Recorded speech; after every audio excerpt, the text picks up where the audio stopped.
which is hotting up. Domasheth, as you can see, joins me here to bring us the very latest. Right, Aston Villa, 1 in, 1 out. What can you tell us? Yeah, you just mentioned in your headlines there, Rob, that the Saudi Arabian side, Al Ittihad, have agreed a deal in principle with Aston Villa worth £50 million for their winger Moussa Diaby. Only joined from Bayer Leverkusen last summer, spent 1 season at Aston Villa.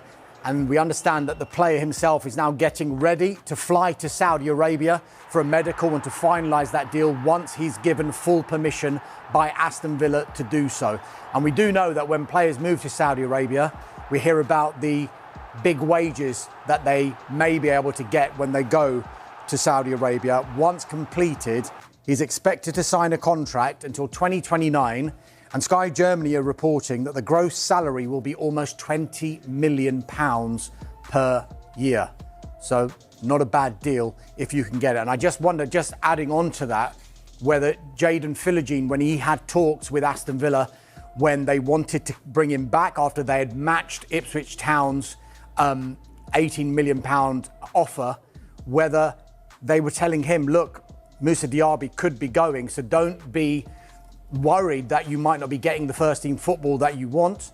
It may be the case now that Philogene will be able to get some of the first team football that he probably thought he would have got had he gone to Ipswich. And we thought that was his preference initially until Aston Villa matched and triggered that matching clause that they had in his contract when he left for Hull last season. So it's a little bit of a knock-on effect, you would think, when he had talks with Aston Villa, what was going to happen with Moussa Diaby. With regard to one player coming in, this one looks very, very close now. Amadou Onana from Everton. He was having a medical with Aston Villa over the weekend.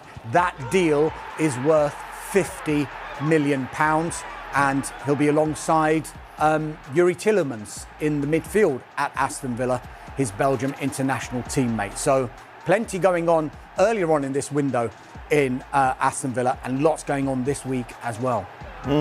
OK. Particularly around Old Trafford, I should think. Right, let's get to Manchester United. Do they want a midfielder? Yeah, look, we know that 3 of the big priorities for Manchester United in this transfer window were a centre-back, and they've brought one in Lenny Yoro, a forward, and they've brought one in Joshua Zirkzee.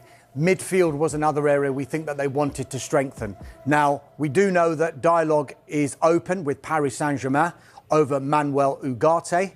We understand that PSG want to do the deal. We understand that Ugarte wants to go to Manchester United as well. But another name that has emerged among a number of midfielders that Manchester United are looking at is Monaco's Youssouf Fofana.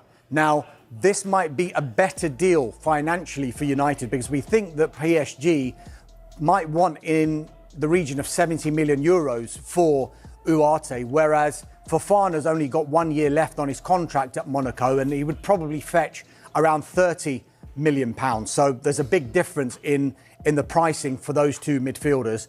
Another player to look out for is a player who was on loan at Manchester United last season. That's Sofian Amrabat. Now, if you had told and asked Manchester United fans probably 6 weeks before the season ended, would Manchester United trigger the option in the deal that they had with Fiorentina last summer, whereby he was an initial loan and a 20 million euro option fee? United fans would probably have thought it's probably not going to happen because he wasn't really featuring that much for United in their first team. But the last 6 weeks, he did feature for Erik ten Hag. He started the FA Cup final. And it's our understanding that while United don't want to meet the 20 million euro option price, they are still in discussions with Fiorentina over maybe lowering that fee because they still do have an interest in Sofian Amrabat. But it's an illustration of what United are trying to do in this transfer window, not just focusing on one target.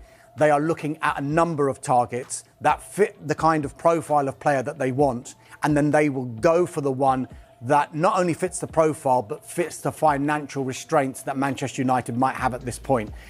That said, any potential arrival in midfield would probably at this stage depend on a departure at Old Trafford. OK, departure. So they might need to sell. Who would they be considering? Right, 2 of the names that we have been mentioning throughout the window are Casemiro and Scott McTominay. Now, Casemiro, as it stands, is likely to stay. There was strong interest from Saudi Arabia, but that has kind of cooled of late. So it just remains to be seen whether they will come back in for somebody like Casemiro. Scott McTominay is another player that has been linked with a move away. Manchester United manager Erik ten Hag has said he is an important player for Manchester United. They don't want to lose him. They feel that he can contribute still for Manchester United. However, Fulham and Galatasaray are interested in the Scottish international. Now, if there was a bid that did come in that Manchester United felt was suitable, I think rather than actively looking to sell, they would have a look at that deal and see if it was worth their while doing a deal for either Casemiro or McTominay in order to be able to get another of their targets that they're working on in the background. Yeah, because is it right to say Fulham have got money to spend because they've got that money coming in? What else do they want to do? So, I mean, Fulham obviously are in the market for a midfielder now. João Palhinha has left for Bayern Munich during this summer's transfer window. We mentioned McTominay as a potential target. They already made a bid of £17 million earlier on in this window. Discussions continuing internally about whether they're going to go back in with an improved offer, despite Erik ten Hag saying that he remains an important player at United. Another player that they're looking at and that they've had a long-term interest in is the Fluminense midfielder Andre. Now, Fulham are again discussing internally whether they're going to go back in with an improved offer for this player. We think that there is a gap in valuation between what Fluminense want and what Fulham are prepared to pay. Another player that Fulham are looking at that we have been reporting on Sky Sports News is Emile Smith-Rowe. Now, they have made a bid which has been rejected by Arsenal. There's every expectation that Fulham will go back in with an improved offer for Emile Smith-Rowe. He might not be the only outgoing at Arsenal, might he?